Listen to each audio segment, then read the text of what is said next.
A Plaintiff's Guide to Protection from Abuse Cases in Maine.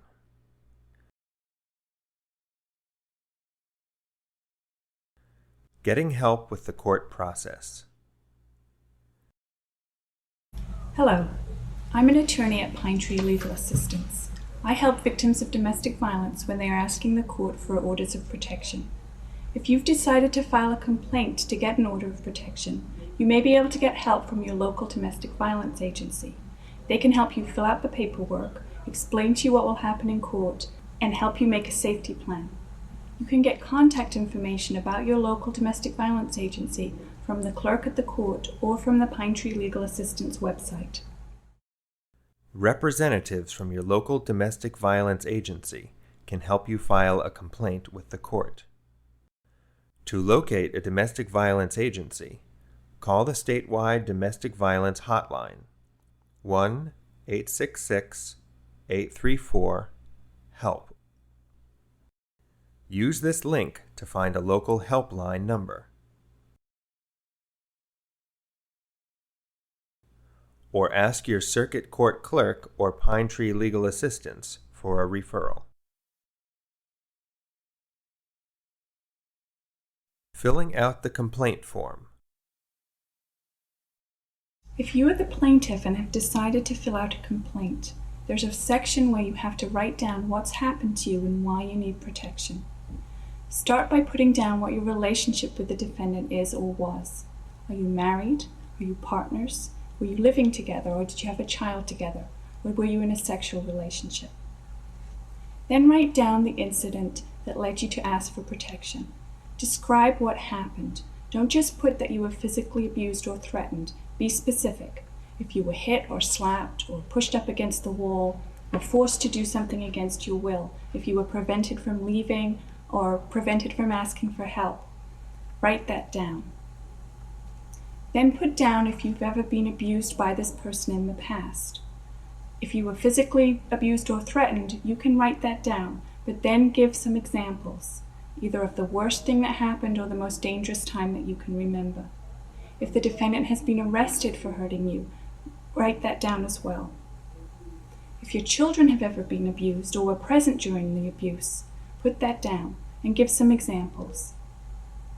You don't have to write down every detail of your relationship. For some people, a paragraph will do. Some people may have to add 1 or 2 pages.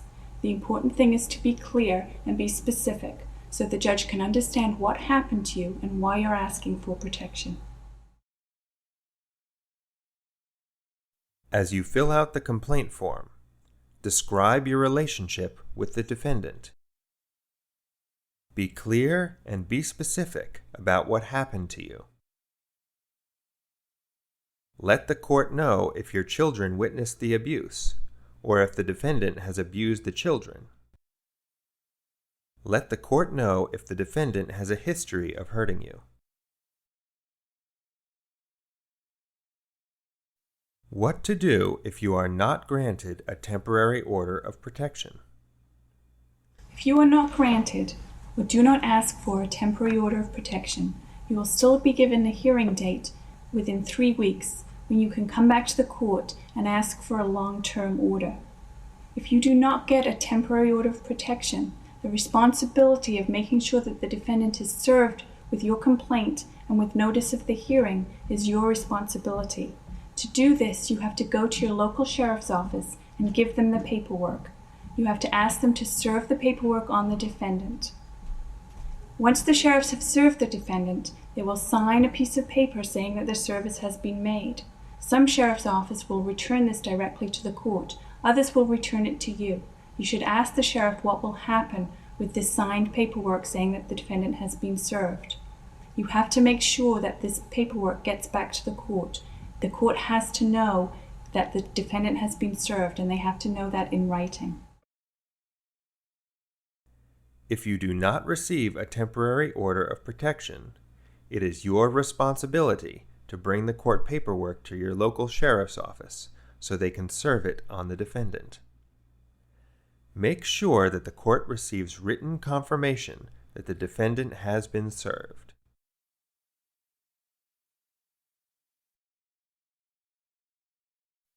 The final order of protection. Whether the final order is agreed to or granted after a hearing, the judge will want to make sure that the plaintiff is properly protected, and some plaintiffs may want to have no more contact with the defendant. However, a final order can be written to take into account a particular situation. For example, if the plaintiff and defendant are married, the order can provide for visitation, safe drop-off and pickup, and contact, perhaps phone contact, between the parties so that they can talk about the children. The order can also provide for child support and some division of personal property. The final order can last for up to 2 years, and if circumstances change during that time, either the plaintiff or the defendant can ask the court to modify or change the order in writing. The order of protection can be written to meet the needs of your specific situation. It can provide for child support and some temporary division of personal property. It can last for up to 2 years. Either the plaintiff or the defendant can ask the court to modify the order if the situation changes. Criminal charges against the defendant. If the defendant has been arrested, there may be criminal charges pending. These charges are brought by the state of Maine and are prosecuted by the DA. The plaintiff may be a witness in this case, but the plaintiff is not bringing those charges. The protection order is a civil case. The plaintiff brings it in civil court. The judge in the protection order hearing may not know that there are criminal charges pending against the defendant. You should tell the judge.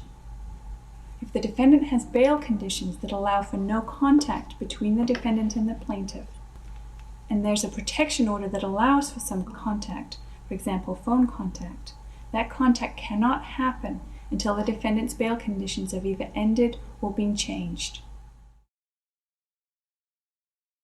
You should tell the judge if the defendant has been arrested or is subject to criminal charges, or if the defendant is subject to any bail conditions that might affect your protection order.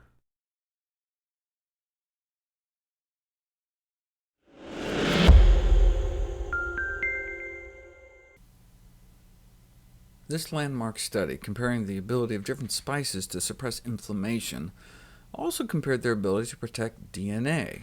Cloves, ginger, rosemary, and turmeric were able to significantly stifle the inflammatory response, but what about DNA protection? If you take a tissue sample from some random person, around 7% of their cells may show evidence of DNA damage, actual breaks in the strands of their DNA. And if you blast those cells with free radicals, you can bring that number up to 10%. But if the person had been eating ginger for a week, that drops to just 8%. This is from a tissue sample taken from someone who hadn't been eating any herbs and spices, and as a result their cells were vulnerable to DNA damage from oxidative stress. But just including ginger in our diet may cut that damage 25%, and same with rosemary. But check out turmeric. DNA damage cut in half. Again, this is not just mixing turmeric with cells in some petri dish. This is comparing what happens when you expose the cells of spice eaters versus the cells of non-spice eaters to free radicals and just sit back and count DNA fracture rates. And not only did the turmeric work significantly better, but a significantly smaller dose. This is comparing about 1 1/3 teaspoons a day of ginger or rosemary to practically just a pinch of turmeric, about 1/8 of a teaspoon a day. That's how powerful the stuff is. So I encourage everyone to cook with this wonderful spice. Tastes great and may protect our cells in our body, with or without the added stress. If you just count DNA breaks in people's cells before and after a week of spices without the free radical blast, we see no significant intrinsic protection in the ginger or rosemary groups. But the turmeric group still appeared to reduce DNA damage by half. This may be because curcumin is not just itself an antioxidant, but boosts the activity of our own antioxidant enzymes. Catalase is one of the most active enzymes of the body. Each one can detoxify millions of free radicals per second. And if you consume the equivalent of about 3/4 of a teaspoon of turmeric a day, the activity of this enzyme in our bloodstream gets boosted 75%. Now, why do I suggest cooking with it rather than just throwing it in a smoothie? Well, this effect was found specifically for heat-treated turmeric. Because in practice many herbs and spices are only consumed after cooking, they tested both turmeric and oregano in both raw and quote-unquote cooked forms. In terms of DNA damage, the results from raw turmeric did not reach statistical significance, though the opposite was found for the anti-inflammatory effects. So maybe we should eat it both ways. Practical recommendations for obtaining curcumin in the diet might be to add turmeric to sweet dishes containing cinnamon and ginger. I add it to my pumpkin pie smoothies, which are otherwise just a can of pumpkin, frozen cranberries, pitted dates, pumpkin pie spice, and some non-dairy milk. And also cook with curry powder or turmeric itself. They also suggest something called turmeric milk, which is evidently a traditional Indian elixir made with milk, turmeric powder, and sugar. I'd suggest substituting a healthier sweetener and a healthier milk. Soy milk, for example, might have a double benefit. If you're taking the turmeric to combat inflammation, compared to dairy protein, osteoarthritis sufferers randomized to soy protein ended up with significantly improved joint range of motion.